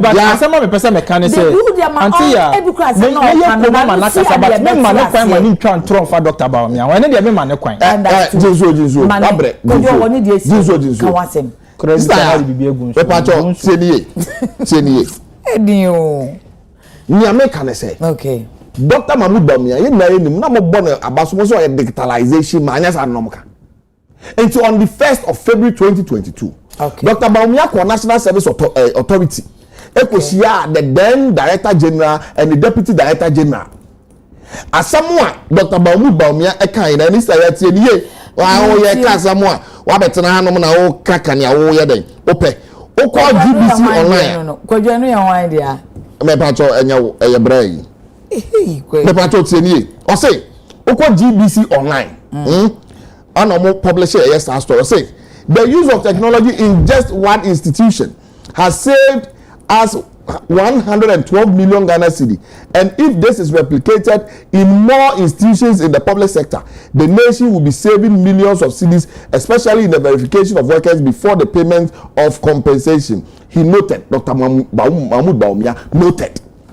Sasa mwe yokoka on national service pachofa to on amen come on relax go online GBC online GBC online stop that go to before I then go to GBC your phone go to GBC online mama your reference please stop that so kojo oko share no more so I'm reading from CNR City Newsroom. 2nd February 2022. Bawumia optimistic digitalization will prevent fraudulent activities and losses. The Vice President Dr. Bawumia is very optimistic about getting rid of fraudsters in public institutions through government digitalization drive. But it doesn't say that no they buy. About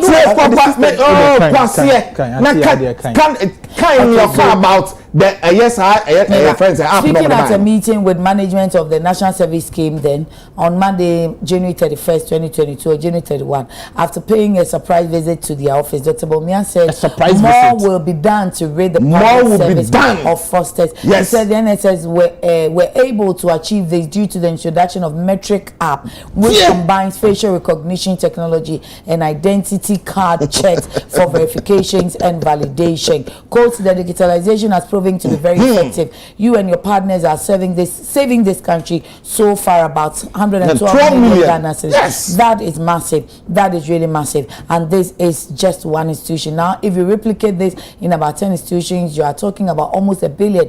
And what about the whole public sector? He quizzed. So what's the point? Dr. Bawumia, the digital man, Echo NSA, National Service Authority, Echo G2 say, Sadia no we introduce is saving the Ghanaian a year 112 million a year Ghana cedi. And Sadia also is saving 112 million Ghana cedi. Ended up duping us to the tune of over about 200 million a year Ghana cedis, sister. And you see, oh please stop that. No, stop that. You see, so sister, I said your person or tears and say omuna implement at the end of caution or digitalization man. Also be digital how does it coming? Dr. Mahmoud Bawumia say everything digital biano or no Dr. Mahmoud Bawumia, and they said it. And Mahmoud Nat can say he is a digital man. He introduced all the digital things in this country. And you see, you don't know. Also, if we replicate this our other institutions, we are going to save the country a lot. And this adeɛ baako a ɛnwa wane sɛ ɛmra ɛbɛfa Ghana baanwa ana doctor to force in case da bi ɛwɔ sɛ yɛ auditing of a national service for a yafa wom ɛne the payroll sɛ ya obɛgye di sɛ yɛ head count ni wie no na 81,885 national service personnel wɔn mo ɛnyɛ national service bia ne mom yɛ di omudi ahyɛ akatua homam na wɔn no odi hyɛ mu a busumi bia na yɛtua wɔn sika ɛde ma wɔn free a wɔn mo nya dwuma bia sister ya wuya no so eto nkyɛn a adeɛ baako a yɛnua no fa so de ball ɔman ne korɔ no through the national service scheme yɛnua gift ɔware the pastor sister ya tem you adeɛ baako a yɛ ne sɛ the national service akatua no a yɛde betua nkwala no sika no ekosi a wakɔgye besia wɔ bank hɔ sɛ omoma TV omoma fridge omoma say on high purchase enti ye de saa nyema yi abesi awa moma ye sika no moji sika kogu o account mu a sister ya omudi sika ni free hwe yenua o se baby a no is no problem no so so omudi ni free asa me won sa fe na kokko asa wadi abu awi dada enti thank you o qualify na sister ya adia ba ko me metena sidi a mente ase na za me say me my national president pay. Oh sir. Oh my national president pay. Adia ba ko mente ase ne say. Sister ya tell you. Me too, bra. Aye director general of national service. You see you post enkrofo e de o national service no makoye atuhu achadwuma. You post enkrofo a director general no so bi dia bankrofo a you post o so mkoye adwuma national service o kan bi. Yeah, post. So on so national service personnel. I think we university or national service personnel. I see. Now you posting ni we no koye e-switch card. Who say national service you tuam through e-switch. It is say you posting as national service personnel. Obi a director general no. O say Sabre no obi a no director general no. You see you posting director general you posting so national service personnel. Ano koye e-switch card style. E-switch card director general koye no. Ye kwakọ check e-switch card no so saya na sika ye tuagu e-switch card no so 8,256,000 Ghana cedi sika ya tuagu director general ni e-switch card so se oye national service personnel na sa kro no we sister ya utimi hwenya mi anim Ghana bone say director general bosu bi aban tuaka uji fuel allowance uji maintenance allowance uji gate friend say watchman allowance uji rent allowance sa de we na yetu ni na sister ya ni na no anso ama utimi ye postiu as national service personnel esa ko di sika we edigu yisu cheso a mmofra no kra no boso me no beso na sika ni ye bi kra na ye de ayeden ye de atuam and we no na ye de ko sister ya ade ba ko eji sankai ne se yenuanom national service directors na no mo ho no gift your ware ne nkrofo me omo ye ne se ombe engage wo so ye be fa as vendor nemum ye betua sika na de afa wo ye be yusu wa yi ne etua sika na de afa wo line so ye tua de fa so na wakoyi na de ayeden wo de abere yen eti wo mo tam Ghana sika national service sika no mo tua de ato suppose vendor na account mu o mo tua de tu wi a no ma fa tire afafitire akọ vendor no ho sika no a etuama no ye ba baje ade na wape kakra de ama vendor no na mo so ama sika no bum na mo de akoso mu fie ene mo busu ama ye den o ma sika no ase na kwasta ya sa nyema we nyina ko so anda president Akufo-Addo wo Ghana ha eno ba kai mra ye beto aba no ana Media Foundation for West Africa ekoye sa hwehwemu ye ode ade beto dwa sa ya na ne ye hwe ni mu no se anka ban no aye minded of fighting corruption no anka kwanyasa bia so anka obefa saa asem no be adwa no woni a onkodi saa ensamone no say ya ye dem fa mra kwan so no eye aban no ampa mua wanfa wo manfa mra kwan so because dem fa ho corruption nya de a wo no wo hwese wo be ko atia if he said President Kufuor, he was accused of being the chief clearing agent in this country. And thank you. And then say, Omotuni every Ghana sika agent eka so ma fa Ghana sika more than 200 million Ghana cedi.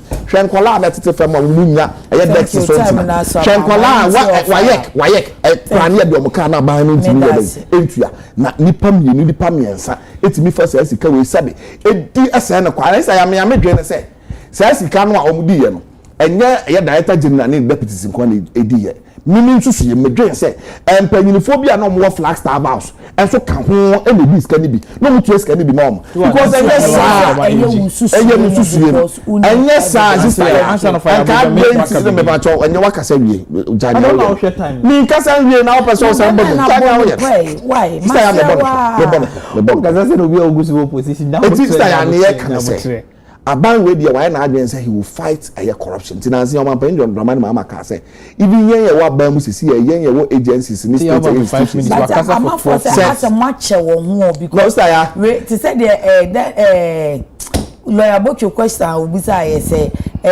ora no sa 9 months or 10 months in one pan wetimi prosecuting no AC say I be prosecute AC in just 9 months.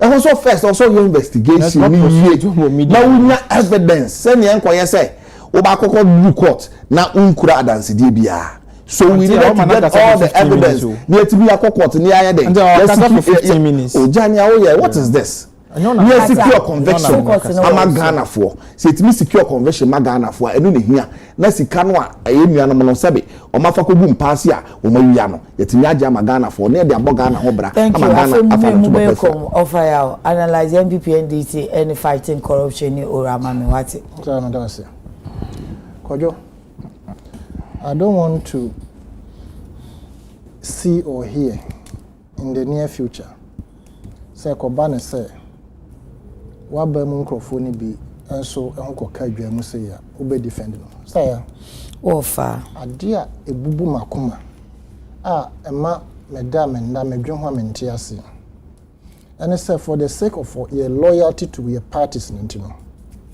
dwiri mu koso kura ye defend o mra kura hospitals ahoro no microphone da form no moja o mra kura nurses for 13,000 each ye mpia o moka Saya ade ba kun so e be hye me pa was oral dispensation we mu say Kobane say Attorney General to me seek conviction of the people we perceive to have been been corrupt when they were given office saya sa Ghana card NSA no NPP a promise a cashless system. In fact, that was the mantra.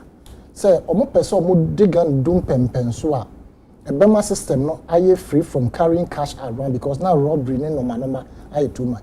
Until the issue of say be share Ghana card mu kina no. Dodo na gina say ye person crofo this ka budu ebegu omo car boot and what be share omo bottom. And yakodum pempen so. Say asanka dream ni ho a anka the word goes name crop anka emma. And as a dream, so now Anka and Crawford India, Anka there was no way Anka the opposition today, NPP. Ebe Jina baby I can say. And I'm share the good coin as several Ghana so and so, as several Ghana so and so. Time and I am fast sharing good coin. And I ain't save your shame. A dear Nana Air Coso. Just an uncle for boy chrono. A special prosecutor's office, yes, setting the app. Who koshe or more report ma or more my chronicles of Isika or more save Ghana. Attorney General Otrem ye power no or also obema ye items a year enemy interventions Isika ye save Abaga. It means it say in Crawford a bokro no. And so we don't want to accept it say in Crawford a the dream just because we belong to a party.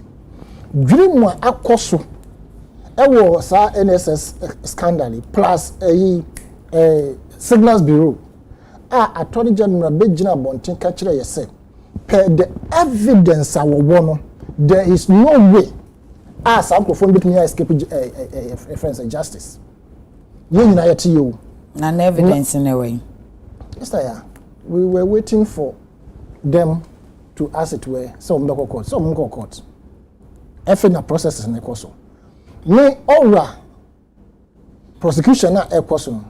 Adia bakwa ama matami din kakra. And say, I believed that the previous administration destroyed the judiciary, and so there was the need for judiciary to see a better balance in it. So do Rama Hamakai no.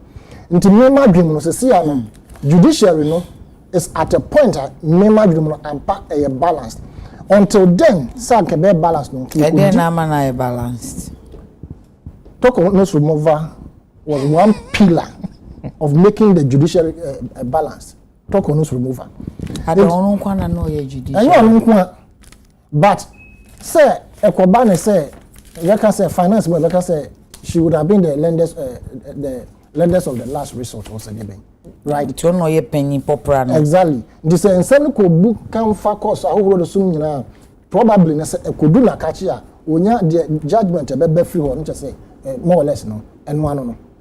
Then it is a now the balancing of the judiciary no Ramahama eka I want to hope and believe say some profo yabobo omudi nyina no they will go through the process. Na se Kobane say evidence wo ho say nipa ba ko tumi gina fa ko eto odan 27. Nipa ba ko ene nkrofo mi yenu yensa bi etumi eyi sika say efin NSS eko ha. Nipa ba ko e transfer 52.8 billion Ghana cedis e de fa baby ai na yehu baby owo a mo nenam na New York a o mo pese o mbeba Ghana no. So you to me I'm making sure say taxpayer no aye wi a o musika e servicing individuals no you to me seek convictions amagana e beye me ya say men kan say krono ye but obi ko bokro no akrono no enye so huge bia say bia market wako wi bibi wako wi provisions na ya ko convict no na behuna order nsawom anaso obi ko di 1 month obi ko di 2 months etc. Time NSS nsam ba me betra kan sem bi say me information about me nana nkofo ne machi no mo patcho within that period na ye chase owura Kwabena Dubai no one journalist question they interviewed him tabo ye ofi whichever place and ye call to say him fana na op no or see he was very sure that he would come out free and that he hadn't done anything and this man and a lawyer ayo owura attach him mo de betu dwa has to be corrected o mo betu dwa say Esikana, it is a less so where Dubai and area no. Or would be my national security. Just as I'm dreaming course, and can by the same institutions, or this can be a man, a could do some peso. Would be my national security. That is what they said. But NSB is under national security. And I'm saying, sir, is the National Security Bureau, they are mandate to look for money and give it to national security? No, you are mistaken. As a agency under the national security. Because at the time, no, initially it was denied someone here. No, just for education purposes. As at the time, now, and I said the entire Kwabena Dubai work court, it's because of no director will BNC, not NSB. NSB came into force in December 2020, but he's been prosecuted from January 2020 to September 2020. BNC, so BNC was a secretariat under the National Security Council. It's a director legal, director communications. So there was director BNC. There be NSA, autonomous institution on its own. BNC was a secretariat.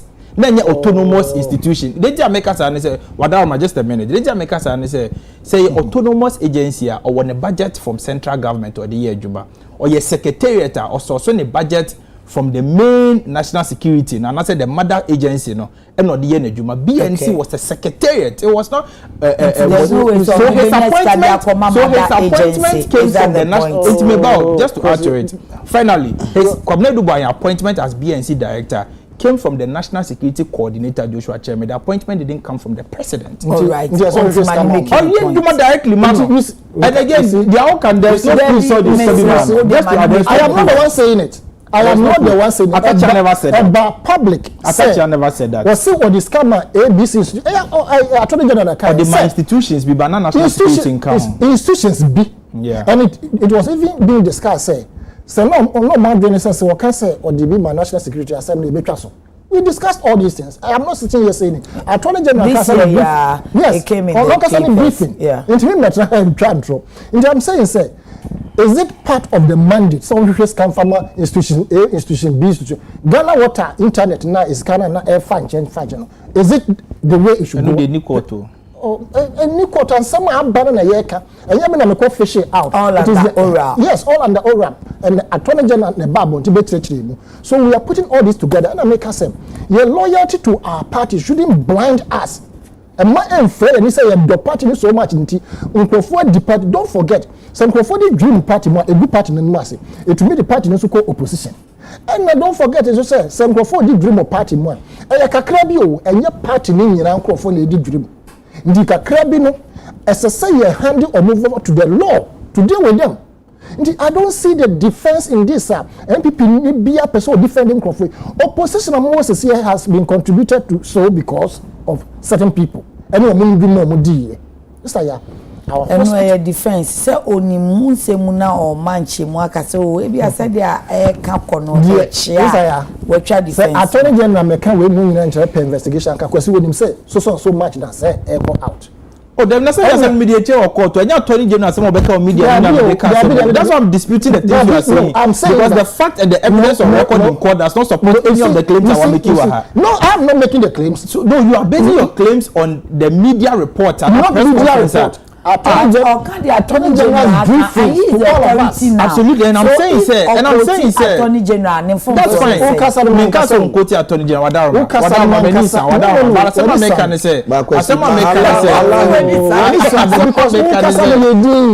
Attorney General media. It's not the same as their work court. They say assembly or court. So let's focus on what is in court. Attorney General. I know make you reference. Attorney General can say into no court or cry the uncle court. He's making his reference based on the what Attorney General. That's fair. And in this matter, Attorney General authority. Into obey to me, I quote you know. Of our uncle. So you can't youth among you are the most youth amongst us. Into your future, when come most you are youth, who near you? I make us say,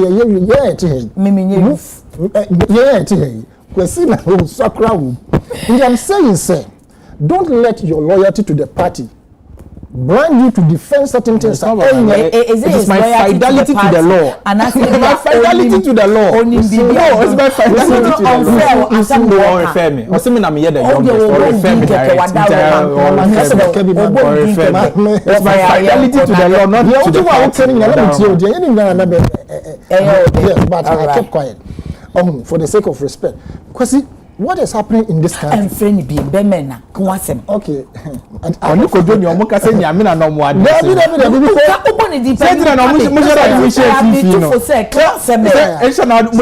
As our soft spot man. Friends of the government. Friends of the government. Soft spot man. Problem is soft spot man. And that's how drink wa mo ayi. Oh, soft spot man. Let's say. Darling,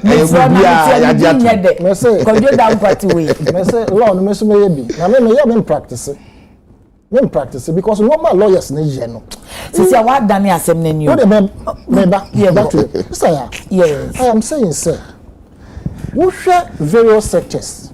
Any implementations are especially in the previous administration, it was to eliminate some maybe chrono and crofo. In this anka chrono ni ho anka ye de campaign. Say we just to ensure say you be reducing number. And Dr. Baumia himself has publicly said it. Said implementation of those structures when they came together, and I saw Mushe Bukinano, Abema Noma Bima na Koso Dada, yeah, reduce. In fact, he even get statistics at a point of the numbers and I say figures. Say we are reducing ghost name from so and so much to this, and we are ongoing. We are sure that by the close of so and so would have eliminated ghost names. Yeah, well, high, you see, we receive double salary. Why? Because being from so at the time, and that's Ghana card, yen share booking and nipa no woni that sector no kopo na yetua ne ka. You understand? Into these things were to help us. Ekoba ne sen na nkrofo twa ho. Etumi nya loophole bi na omo setting nkrofo di using e-switch systems, using a voters ID no any posting nkrofo to secondary school scroper existence. Ya behu Ghana Education Service so abetodwa no special prosecutor omo system no, they are posting for year 3 to secondary school that are not existent, and this affect not only your friends MPP and NDC, it affect everybody. Into media they make kind of say who be here pass who be here say serious.